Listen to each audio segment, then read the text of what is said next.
Welcome to another podcast presentation from the Zenith Corporation. May I have your attention, please? Your podcast will begin in just a few moments. Please keep your hands inside the podcast at all times and enjoy your ride.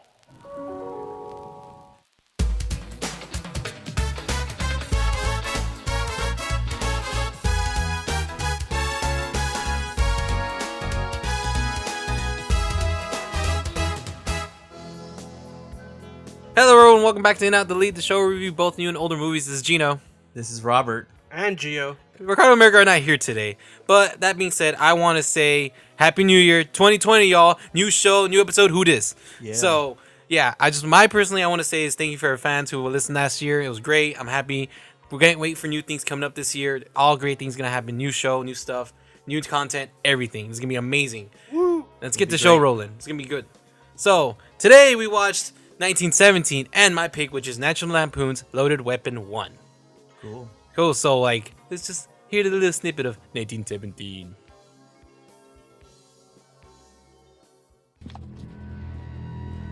In your own time, gentlemen. Must be something big if the General's here. You have a brother in the 2nd Battalion. Yes, sir. They're walking into a trap. Your orders are to deliver a message calling off tomorrow morning's attack. If you fail, it will be a massacre. We've got orders to cross here. That is the German front line. If we're not clever about this, no one will get to your brother. I will.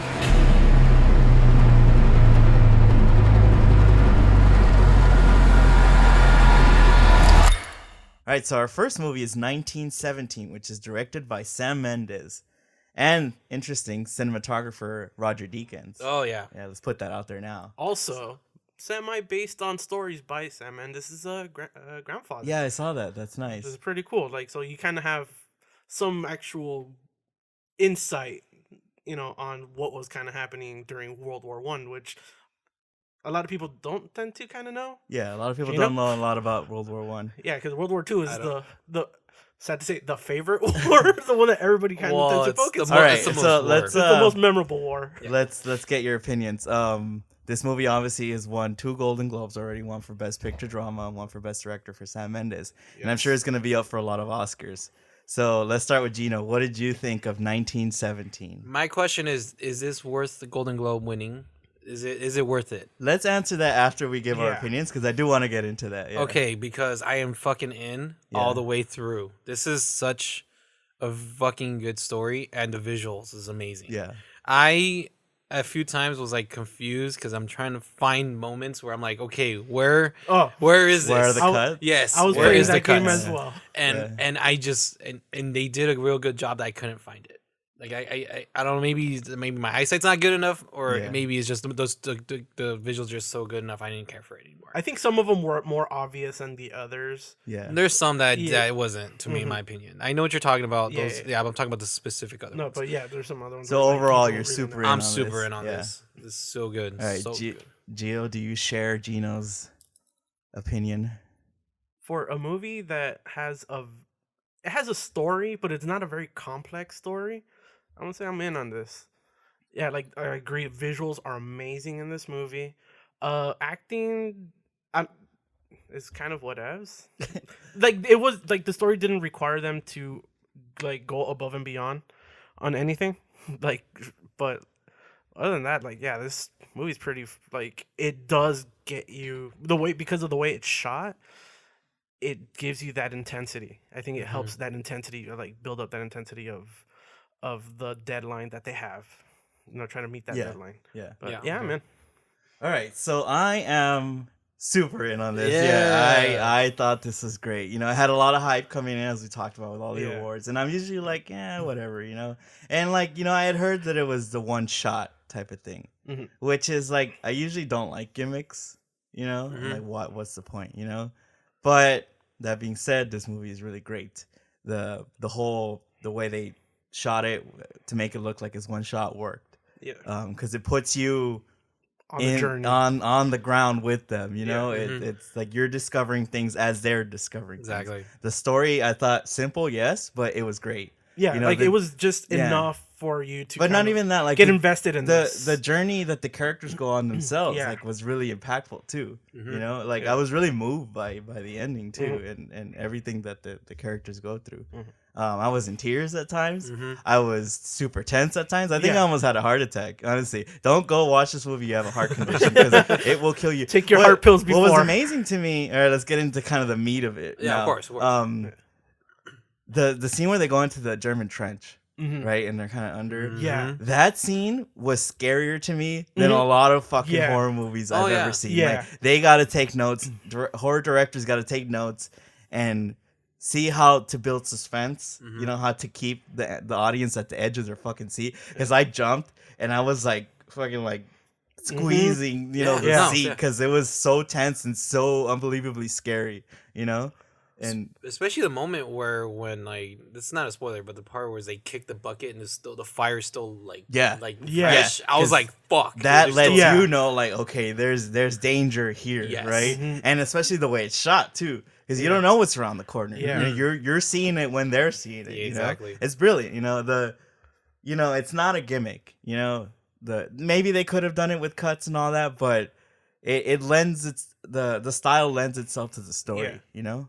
Yeah, because the camera doesn't go ahead to somewhere else to either show you a little bit of something, even like a small tease of what might come. Yeah, like that's what like I think that's what I kind of said, like that one shot kind of following, it helps create that suspense because it's not going. You're like, what's happening? What are we gonna kind of what's gonna happen next? Because it's going at real time. So you're just kind of like trying to like, oh god, what's normally gonna happen? like in battle scenes, like let's say like Saving Private Ryan or stuff like that, like they set up the action, right? Yeah. You know where the pieces are, you know what they're fighting for, and It'd be stuff like one that. trench so you to know the other trench. You know the battle, right? Here you don't know. Like I love when they're first in the trench and they're talking about no man's land, right? And all the stuff they're gonna have to do. And when they go over the little ladder, you go over and that scene was breathtaking when they go and you see it all. The production design on this movie is amazing. Yes, incredible. Like they said that they built like I think a 1 mile trench for that whole trench scene. Like they had to build like 1 mile. Then this just you can see the grand scale of this, and because it's in real time and there's no like edits or anything, they have to kind of build wide because they're following them for this long. It's crazy. Time. I read a little bit about it. They had to build it to match how long the scene was gonna take. Right. So it took an enormous amount of planning, right? Because if the trench is too short, it's not like like a little bit kind of off topic. You remember the episode of The Mandalorian where they're breaking out that prisoner in the ship? Yeah. It's basically one hallway. No, shot like 8 different times. Right? They can't shoot the trench 8 different angles to make it look like different things. They have to actually build it a mile long, right? It's incredible. Like I worked on a movie once. It was like they built a ship inside like a warehouse. Yeah. And it was one room. Yeah. Where they was everybody's quarters. Yeah. Like we would just change it out, just redress it. It was like, okay, it's the captain's quarters now. Yeah, which it's is the magic of movie making, right? Like the mess hall, then we like redesigned and redecorated. It was the lab. Yeah. It's like the Enterprise. The Enterprise is every other ship in the Federation, just kind of redressed a little bit. You just move one box from one side to the other, or get rid of it, and you're like, new hallway. Put a mirror here. New hallway. You know? No, they had a build. If they're walking and talking for 5 minutes, they're walking and talking for 5 minutes in that trench. Yeah. And speak about your planning. I also saw a video of this on YouTube that I guess they're talking about how the shooting of the movie was. They even planned out that scene. It's in the trailer, but the one they're in this dark place and there's like these crumbled buildings. Yeah. Like that. They had to build a model scale of it to see how the flare would reflect on the that shadows area. and everything. Exactly. So they could get the idea. Okay, we're gonna shoot here while this flare, and then the timing of each flare. I would say with that scene alone, yes, give Roger Deakins all the Oscars and everything. He's got it in the bag. Yeah, that was fucking breathtaking. When he's running, I don't want to get too much into the story because like spoilers and all that. But when he's running through that town. Oh my god, that's when I was in tears. I was like, just for the technical piece and even the story. You know, because what I don't want to get into spoilers and all that, but what the character's going through, Yeah, it's as very he's running fucking through terrifying. town, it's It's terrifying. and they're kids basically. Yeah. They were like 18, 19 years Yeah. old, And then the argument they had with each other, like, why would you pick me? Like, Yeah. that one got me Yeah. like, like that Yeah. fucking sucks. Yeah, I don't know what the fuck they're gonna tell me. Like, I agree. Like, Yeah. it's fucking terrifying. Like, you're the only people who could back each other up during a whole fucking fleet of like 20,000 men spread out. Yeah. And there's only certain areas you can go through and go, okay, I can sneak my way in. But then there's gonna be one soldier taking a piss and go, hey. Yep. You don't know who's hiding And behind a rock somewhere. I love the dynamic between the two characters. Yeah, One of great. them's like kind of the optimist, like he sees the world like in a different way. The other one's kind of reserved and more cynical and stuff like that. They're relatable. They were relatable. Yeah, and that's why I love the protagonist, which is the friend. His character arc, that he goes through is really great. I'm sure you guys noticed this, but the first shot and the last shot are nearly identical. Oh my god, yes. Yeah, right. I think. Yeah. But so much has changed, and you've gone through so much. It's fucking beautiful. This movie is fucking off the charts. Now to award talk. So this movie has won the Golden Globe for Best Drama, right? Best Drama and Best Director, Sam Mendes.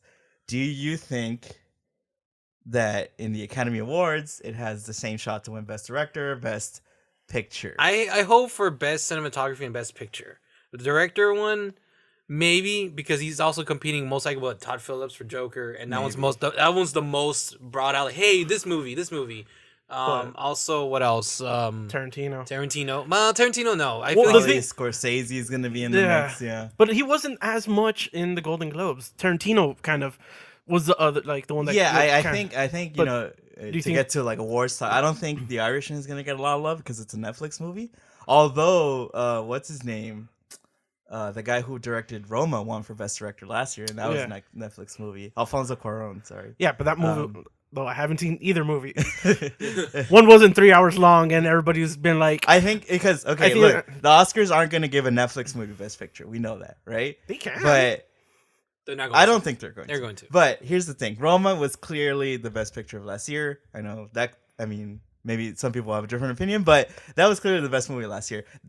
They're not going to give Best Picture to that, so they gave it Best Director, kind of as a consolation prize, With this, it's not a Netflix movie or anything, so it's right up there. Although I love this movie. I love the technical aspects, but I don't think it should win neither Best Picture or Best Director. Wow. okay, Yeah. So you're kind of on the same boat with me, because it does have good elements. Like it's a good movie, but like I said, like the story isn't as a strong story to kind of get No. I think the story is strong. I just think there's so many great movies out there this year. Yeah. Which kind of talked about in the last episode. There's a lot of diversity that they could choose. Yeah, okay. To choose a war movie, it's kinda almost been there, done cliche. that, And It's too easy. Birdman did the whole one shot thing, and I think that won Best Director, right?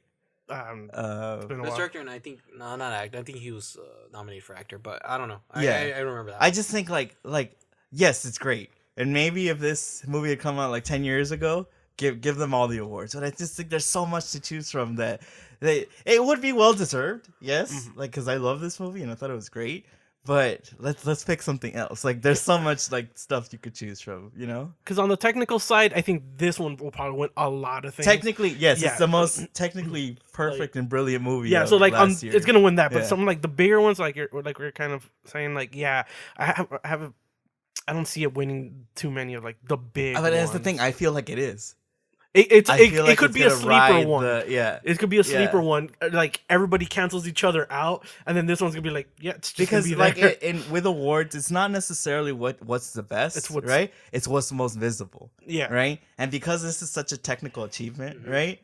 It's gonna be easy. Oh, that's great directing, right? I mean, we talked about it. The amount of planning and prep that they had to do to get everything right. Right? It's fucking amazing, right? Yeah. So, voters will see that and go like, well, that's best directing, right? I'm going to give that my vote, So, I feel like it is going to win, but I kind of don't want it to. I love it. It's the sleeper yeah, movie. Yeah. Because I think even when it won what it won during the Golden Globes, I felt like a lot of people had that reaction where it was just kind of like it edged out, like, let's say, the the Joker, and then I think Once Upon a Time in Hollywood. Yeah.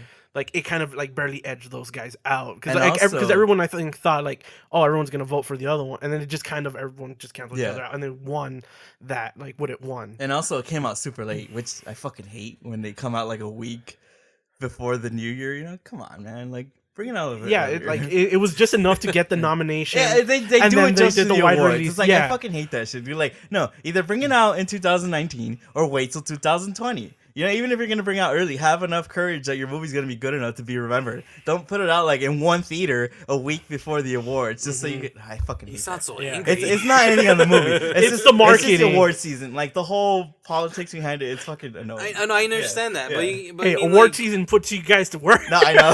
Thank But you. I think I love think my Sam paycheck. I think that's what it is. That's what it is. I think Sam Mendes is like, no, I want it out one theater because I want to be. Well, it's the studios. that do También it. eso, Yeah, cabrón. yeah. You know what I mean? Yeah, But you know, either way, I agree with you what you guys, both of you guys are saying. But I feel he deserves the best director and cinematography. Best picture, I know, like you said, last year had a lot more competition and a lot more other movies. Well, just because we didn't get your opinions on our last episode. What was my top three? Yeah, what would this be in there? What Oh, are yeah, they? that's You know, right. like give us a little bit of insight. Well, my original top three was, of course, Endgame was number one. Okay. Number two was Jojo Rabbit, and number Okay. three would be what was the other one? We talked about Parasite, it. Joker. I haven't seen Parasite actually, and Joker. Oh, There you Joker. go. Sorry. So But now n- seeing this, even though it came out super late, would this crack that or be near or around there? Because Wait, does this movie fall under 2019? Well, yeah, that's the whole Technically, rant I it just did. went on. yeah. Yeah, Technically, But for yeah. us, yeah.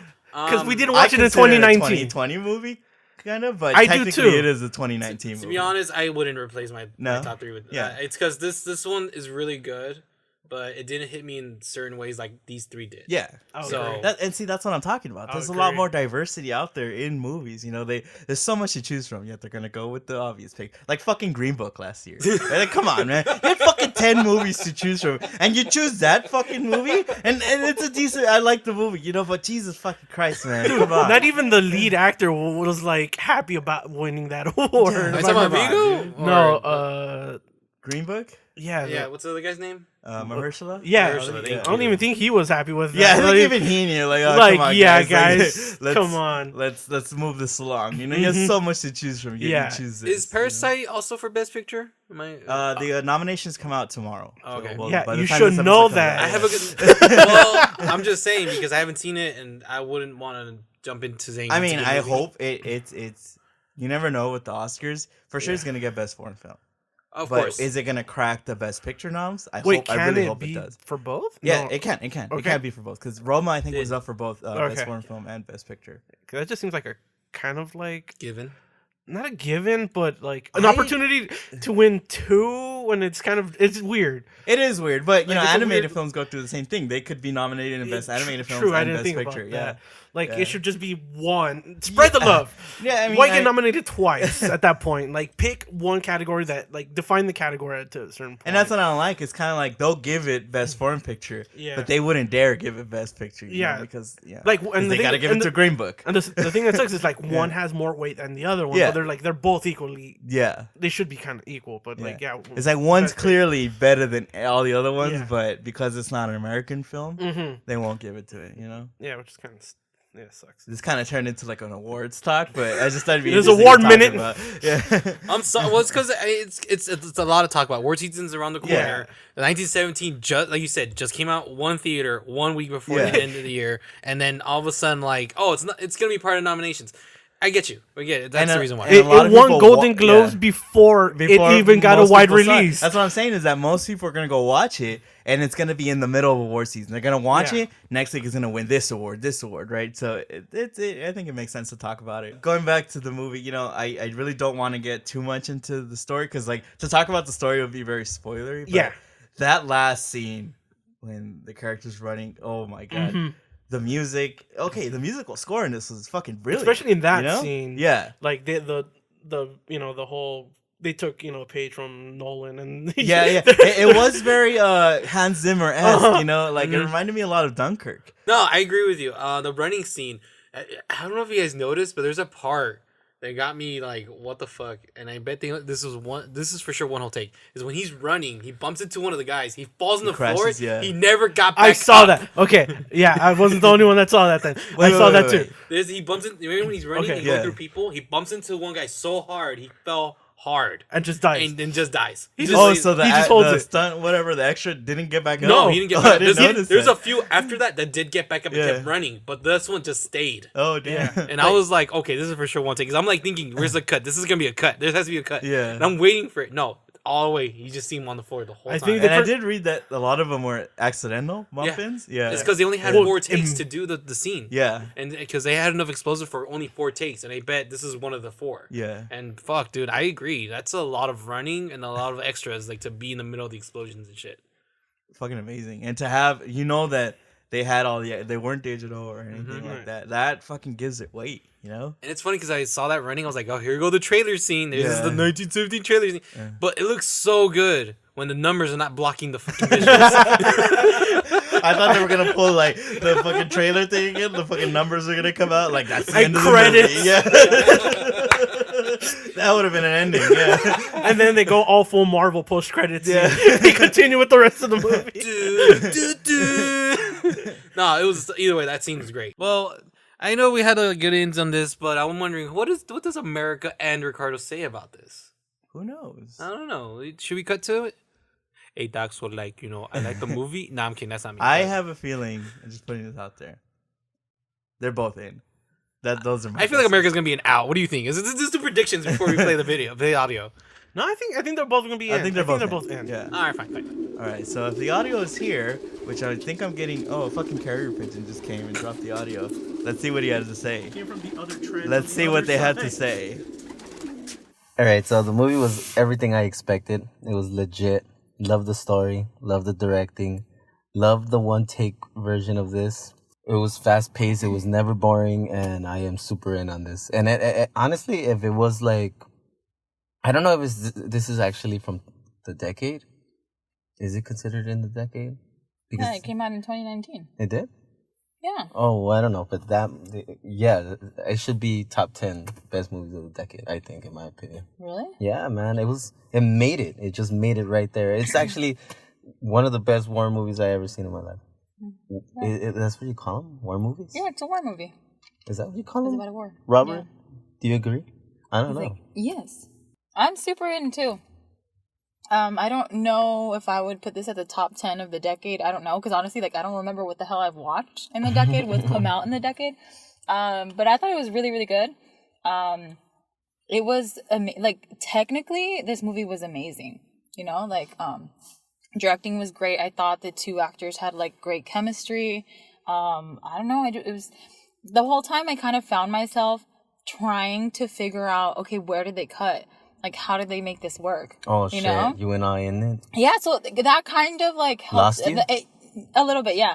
So, because I really just kept trying to figure out, how did they do this? Because it looked so good the entire time. I couldn't find anything wrong with it, And so I was like, oh, there has to be somewhere where, I can catch, where that cut is. But I don't know. It was really good. For me, my favorite scene is, I think the best one in the movie is where after he's left the French girl's house, the one with the baby, do you remember that? Where he leaves and she's like, no, it's morning time. They're going to see you. And he gets, they see him. And so now everything's blowing up around him and he's just fucking running for his life. And you just see torn down buildings and just all of this debris everywhere. And there's flashing lights, bombs going off. And it just looks like a dream sequence. He is fucking running for his life. this is literally himself. He doesn't have anything at this point. He's given all his food and stuff to that woman with the baby. And to me, I don't, just the fact that how it was made. Do you remember how it looked? Mm-hmm. It obviously it probably doesn't look like that when you're in war. I don't know. We don't know. I never know. But just maybe that helps too, because we don't know what the fuck that's like. We've never been to war. We don't know what it's like to be under attack like that. But it just looked so crazy, so nightmarish. It kind of puts you in that, Yeah, and that's the thing. We're in that movie through the whole thing. Yeah. And I trip out because or like you were saying, it looks it looks pretty to me. It looks really pretty, even though it's a horrible situation. It looks really pretty to me. Yeah. And if you can make a situation that bad look pretty, then that's great directing. But I'll take it back to you guys. From the German campsite, we're going back to you. All right. And that's what they had to say. Wow, I can't believe it. Oh man, very short and simple. Okay, going back to that kind of joke that I made earlier, it kind of made me think. They sent these two kids out to give that message, right? Didn't they? I mean, I know I'm kind of basing this knowledge off of cartoons, but didn't they have carrier pigeons in World War I where they were sending messages to each other? I don't know. Wouldn't that have made more sense? I agree. I don't know. The pigeon could have gotten shot down. What German has the time to look up and go, I have to carry a pigeon? Because for such a big, important mission to just send two guys. They're bored. You sent a team of two. We got two useless people doing nothing. Hey, get the fuck up. Go do this. Yeah. Like, semi-spoiler, there's the two drunk guys, the two drunk German soldiers, and one of them going to like, hey, you see that pigeon over there? I can shoot it.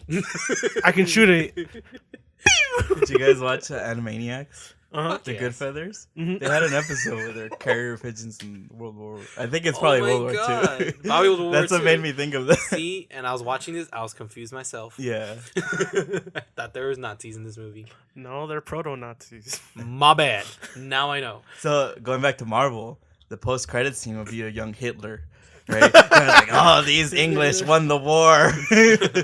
I'll get them. When they get a load of me. I'll do it myself. Gets like a leather Hitler helmet. returns in World War II. The World War Cinematic Universe. All right, so we're all in, right, guys? We're all in. We're all in. Yay. Well, yay. the three of us here depends on America and Ricardo, yes. But yeah, so we're going to take a small break. We'll be right back.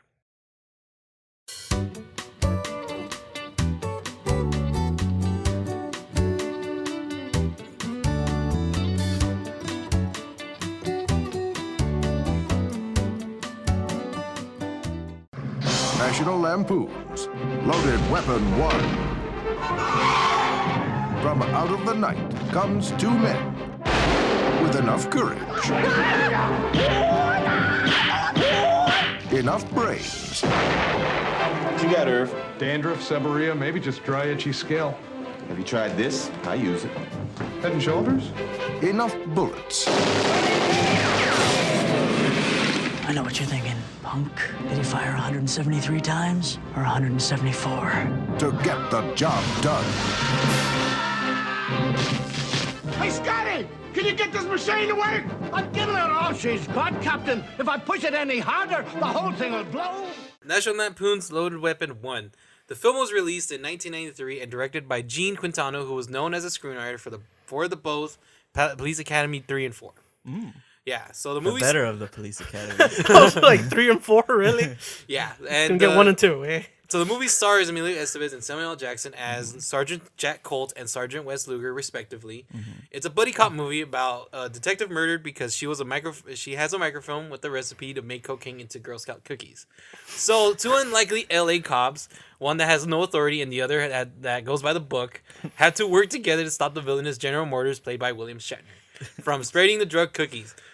This is a movie spoof action cop movies of its time. Die Hard, Signs of the Lamb, Lethal Weapon, to name a few. Yeah. But that being said, I fucking remember seeing this as a kid. This is me, 6-year-old me, holding this movie cover, watching it home, playing it, not getting most of the jokes, laugh my ass off, and then to be a grown-ass man, still laugh at the same jokes and understand more of the references. Yeah. And you guys know what I'm talking about. Yeah. I'm talking about the beaver.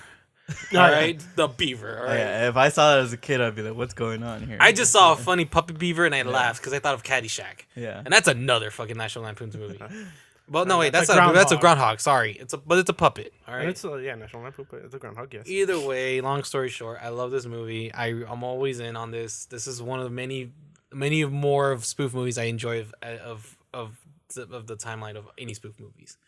But yeah, what you guys think, Robert? Okay. I had seen this movie when I was a child. I didn't remember it though until I was watching it again. I kind of remembered. I love like the wacky spoof movies, you know. That being said, I have to be out. That's on fine. This. Yeah, I wanted to love it.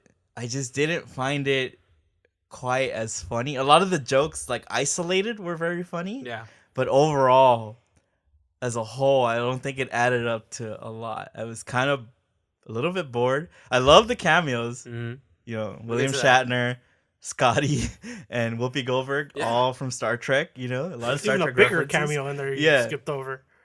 We'll get to that. I was talking about the Star Trek ones. Oh, okay. Yeah. That's right. Trekkie. Yeah, I know this might be controversial, but controversial. Samuel Jackson. What about it? I didn't find him that funny. Like in this type of comedy. I don't think this is. He was supposed to be funny, but I didn't think him funny. I didn't think him funny. Emilio Estevez is hilarious in this type of spoof comedy, yes. But Samuel Jackson, because I feel like he's not really in on the jokes. You know, I don't know. Very disappointed by this. I know. I think if I would have remembered it more as a kid, I would have like a nostalgia for it, and I would like it. But for now, I gotta be out. Okay, that's fine. What about you, Gio? I still haven't finished watching the movie. Fail, and you have no vote. However, I'm like still like 20 minutes till the end, 30 minutes till the end. So and it's only an hour and a half movie, so I'm pretty much almost there. It's up my alley. It's one of those stupid movies that you watch because it's a stupid movie. Yeah, exactly. And I'm like and you just watch it for like the gags. So I'm in. Like I'm the one that that suggested we watch Top Secret, which is within that same Blazing Saddles, which is the same wheelhouse. So yeah, I'm gonna be in on this. I do agree. Like I haven't finished watching it, but yeah, it's kind of but it's still funny enough that you can still enjoy it. It's one of those movies you can just put it on and you can do laundry still and just still laugh when you hear a certain joke and just go ha ha. Yeah, but like if we're looking at like because obviously I'm comparing this to all those other Airplane, Top Secret and stuff like that. Even like Naked Gun. Yeah, like this is not, to me, it's not on those levels. It's not even like a Hot Shots. I think Hot Shots is way funnier than the other Estevez. the other Estevez, which is a great cameo again. Mm-hmm. Yeah, and I think Hot Shots 2 and this one came out in the same year. Right? Oh, yeah. That'd be interesting. Funny little tidbit. Yeah. Most likely Hot Shots won that one. But no, but that being said, the cameos. Okay, you mentioned William Shatner, but he was the main bad guy. Yeah. You talked about Whoopi Goldberg and Scotty. Oh my god, fucking Scotty. Yeah, I love that. Hilarious joke. You can't do it, Captain. Yeah. It's gonna blow. I just love it. It's just a coffee for the espresso. Like, don't you guys remember Corey Feldman when he was still young? Fucking Phil Hartman before he died. Freaking R.I.P. Phil.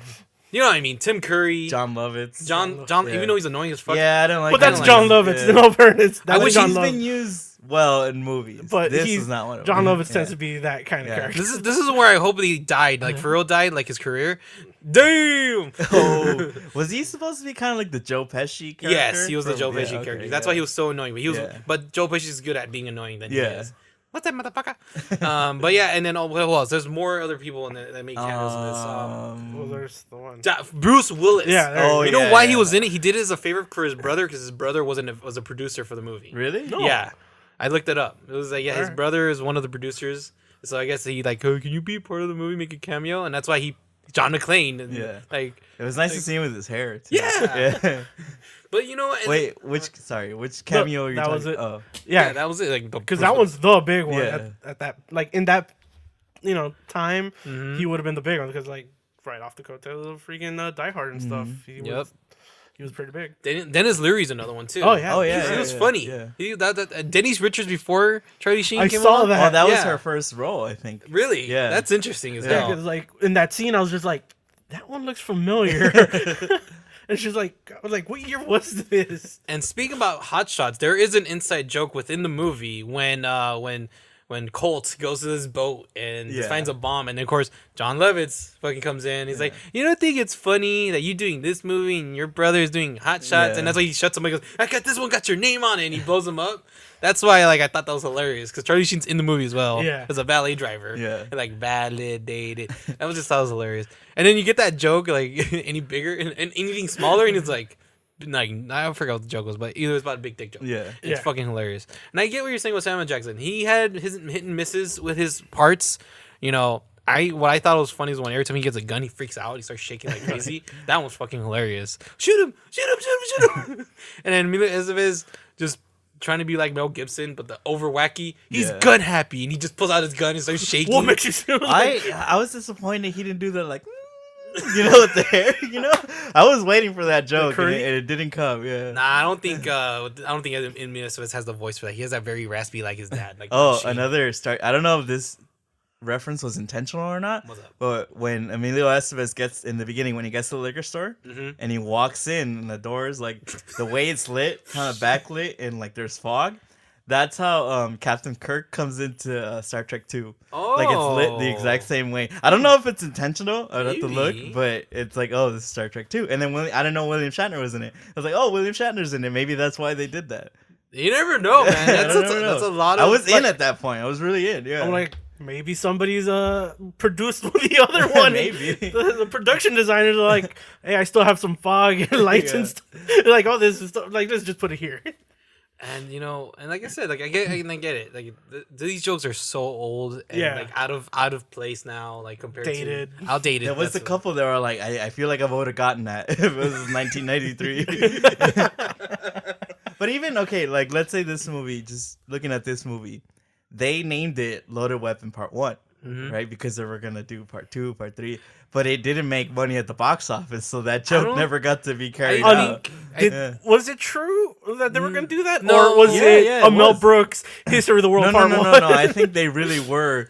I think they had a deal in place for more movies, and it just kind of underperformed, so they never went anywhere. I thought it was like just the in joke because I think Lethal Weapon 2 was just coming out around the corner too. So I thought that was an inside joke for that. Maybe I don't know. Maybe you're right. But that's. I mean, it works now, like History of the World Part 1 and all that stuff it's now. Just like, where's Part 2? Yeah. There wasn't one. So have you guys seen Lethal Weapon 2? No. Oh, yeah, I did. I have. There's a lot of Lethal Weapon 2 in this. It's like the scene where they shoot the mobile home on the beach. That's exactly Lethal Weapon 2. The scene where he goes to Samuel Jackson's house and he's like all suspicious and stuff. And he's like taking the shit. That's from Lethal Weapon 2. Because there's like a bomb there, so he can't get up out of the toilet seat. Yeah, I think that's Lethal Weapon 2. No, I think it's Lethal Weapon 2. But that sucks to die in a shitter. Yeah. Well, you should watch Lethal Weapon 2 because there's a lot of like of that. And that's why I got the jokes even more because you can tell like it's an over exaggeration of those characters. Well, yeah, like I understand. Even though Samuel Jackson's super young compared to Danny Glover. I'm confusing the Glover. Yeah, that always happens.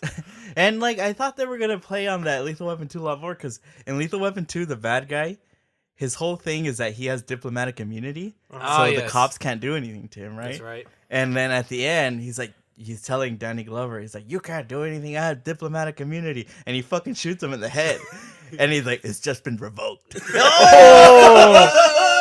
And Samuel Jackson has that moment almost, but he doesn't doesn't say anything. It's just good. It's just the writers. It's not disappointing.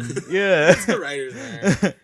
And I know I'm not in it for the story, obviously, for these types. There is no story. Story sucks. And it's just like you're just going from joke to joke. Yeah. And some of them are good, some of them are mediocre, but it's like that's literally the experience of this movie. That's what all. It's gotta get to the next gag, and because they're not quite, let's say they're B level, maybe even C level, because they don't quite rise as high. I think that's why I was a little bit disappointed. To me, the weakest joke out of this whole thing is when the whole back and forth with Dennis Leary and William Shatner. Oh, when they're talking, they're doing the biggest quotes, and of course, Dennis Leary did the Beatles one. I'm like, no one's gonna fucking get that. they go to the book. Nope. No. Also, I think Tim Curry is a little bit underused. Yeah, he's so good, especially for this type of movie.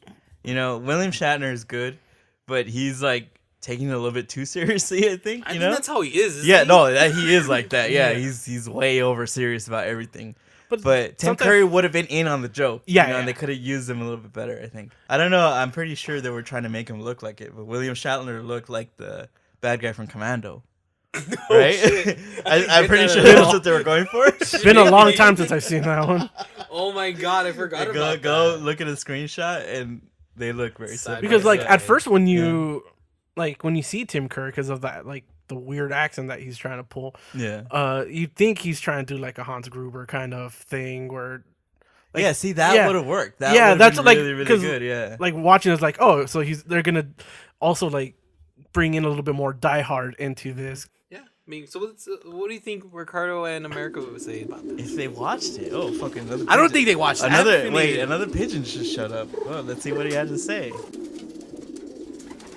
I don't want to delete this movie. Why not? Because I like chuckled once or twice. That's just it? like, heh. Yeah. That makes you not want to delete it? Yeah.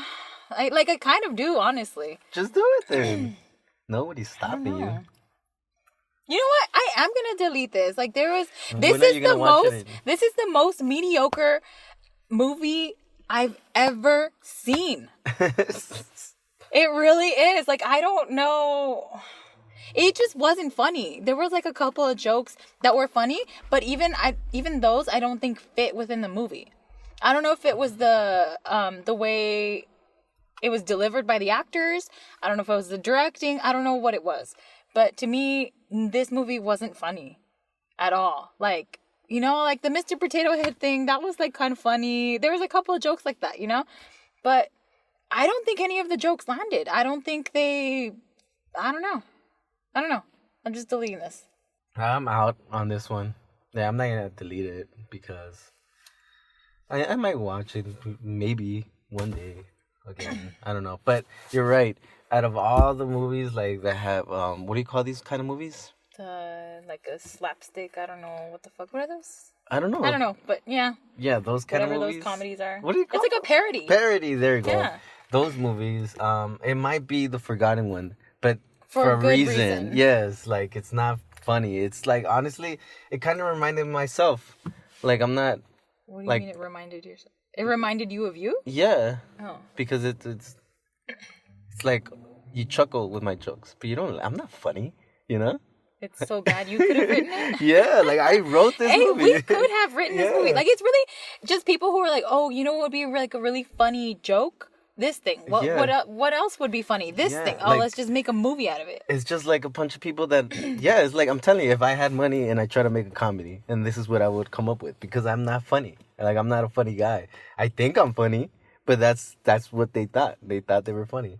And no, hell no. I knew it. I knew that was going to be their opinion. It's so obvious. Yeah. It is. I'm not shocked at all. I even left the room for a bit. It was like, I'm not shocked. So we got 2 ins and 1 out. Damn you, Robert. Sorry.